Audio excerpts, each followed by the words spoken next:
guys and welcome back. Today we are taking a look at this Leagoo M13 smartphone. Leagoo is a brand that has been around for a few years now. It is in the budget range category, but with the price being as cheap as it is, only £65, that's 79 US dollars. How good can this Leagoo mobile phone actually be? Well, let's go ahead and let's take a look. So this Leagoo M13 has a pretty standard smartphone box. It's nice and bright in green with some basic specifications to the bottom, like having a 6.1-inch Waterdrop IPS display, a 4GB RAM, and to the back a slight bit more information, all of which we're getting to shortly. Inside the box, well, we've got the mobile phone, but let's get the accessories out of the way first. So as we delve underneath, we have a flat-wired micro USB charge cable. So no, we don't have the newer Type-C cable with this mobile phone. We do have a European USB power brick, a super duper small instruction guide. I mean guys, I'm not kidding. Wow, these are super small, barely even readable. Looks like I've got to download myself a PDF instruction file. We have the usual warranty card. Unfortunately, we don't have any earphones provided, but back to the phone though. And okay, This mobile phone comes with a TPU case that's already fitted. That's a nice touch. This particular Leagoo mobile phone is the Phantom Purple edition. It's 4GB RAM, 32GB ROM. It does come in the Twilight edition if you like a bit more colour, but honestly, I do love the Phantom Purple version. As mentioned, the screen on this Leagoo M13 is 6.1 inch. It has a Waterdrop display with a front-facing 5MP camera that is central to the top of the screen.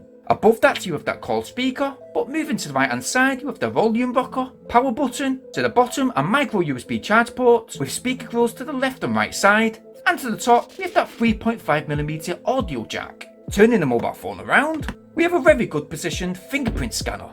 Some dual rear 8MP, 2MP cameras, although, I'm wondering, for that low price, are both of these cameras actually active? Well, we'll see about that shortly, but finally, in between those cameras, you'll see a nice little LED flash.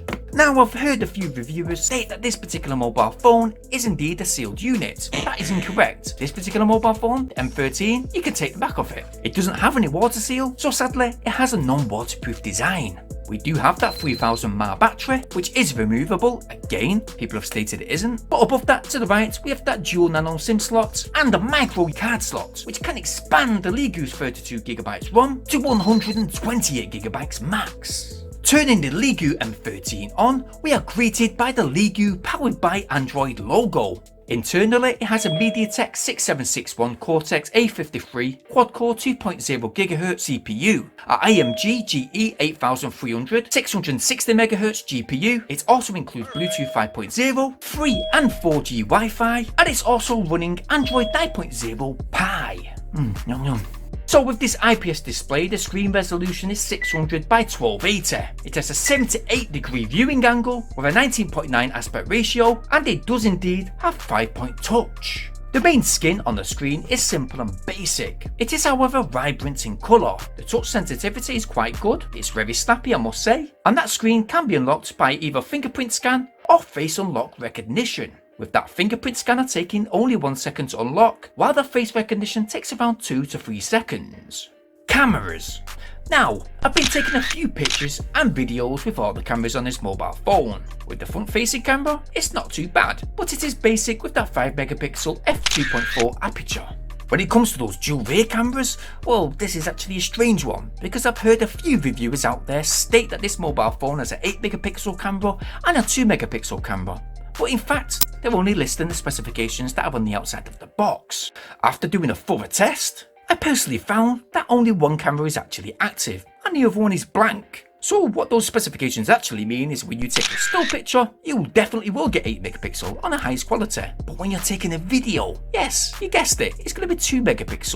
And it's the same with the settings too. When you choose 1080p or 720p, whatever settings you choose, it still will be exactly the same quality. And that explains why the video quality isn't the best in the world. But I think that's to be expected when you're buying a mobile phone within that low budget price range. There is no video stabilization, and for some reason the autofocus kept on constantly trying to focus in while I was videoing, which did become rather annoying. Alrighty then, as you can see by these videos that I took earlier, you can see the comparison to the Leagoo M13, and it's quite clear to see the difference. When it comes to the still pictures, again, they're not too bad, but they're certainly not the best, and you're going to need a lot of patience when it comes to taking those perfect pictures.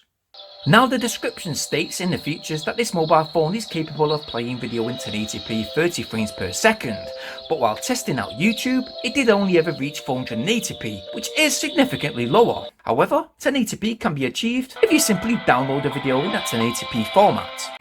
Don't get me wrong, the display is great with colourful and much darker videos. It's not too bad with certain movies with dark shades, which with other handsets in the same price range can look a bit dull and dismal at times. With this one though, it's not too bad. With games like Asphalt Airborne 9 performed okay, while more demanding games like PUBG, when started up, auto-detects you and puts you into low-spec mode. Within this mode, this will grant you at least smooth gameplay most of the time. After only an hour gameplay, I only ever experienced one stutter, a slight bit of lag at times, and no screen freezes, which is good. And I think that basic tasks like browsing the internet, using social media, watching videos, movies, sending messages and calls, etc., well, they all work perfectly fine and swift. Oh, and wait, it has, yes, a built-in FM radio. Out of a full charge, this Leagoo M13 lasted a full 4 hours 50 minutes while consistently playing video content on full brightness. But just remember, this Leagoo only has a 3000 mAh battery, which is not the biggest capacity, and just for an example, an old Samsung S7 has a 3600 mAh battery, which for an older handset is slightly larger. So with regard to that, you pay for what you get. Overall, for the price, I do actually like this Leagoo M13. It is light too, weighing only 182 grams. It feels strong but bulky compared to most handsets these days. It has thick bezels, but it has no notification LED for messages or calls. I think this M13 phone could be a perfect startup phone for any kid or teen, especially for those parents that are worried about their kids losing or damaging more expensive phones. It has a good screen, good display, and with most kids these days using their handsets for simply watching YouTube, using Snapchat, etc., I think this Leagoo M13 could most possibly tick that box. So, keeping in mind the budget of this mobile phone, what would I actually give this Leagoo out of my usual rating out of 10? Well, it's definitely not in the £200 to £600 handset category, but today for that low budget price, I think I'm going to give this M13 a 7 out of 10. That's 7 out of 10 for an affordable big screen smartphone that ticks a few boxes. I will certainly leave a link for this Leagoo M13 within the video description down below, go and check that out. And go get yours. And while you're there guys, please go ahead and share this video wherever possible. Smash that like button, subscribe, making sure you hit that bell notification option so you guys stay updated on all my new uploads. I'll see you guys over on a new video which will be coming real soon, stay tuned for that. And well, thanks for watching. Peace!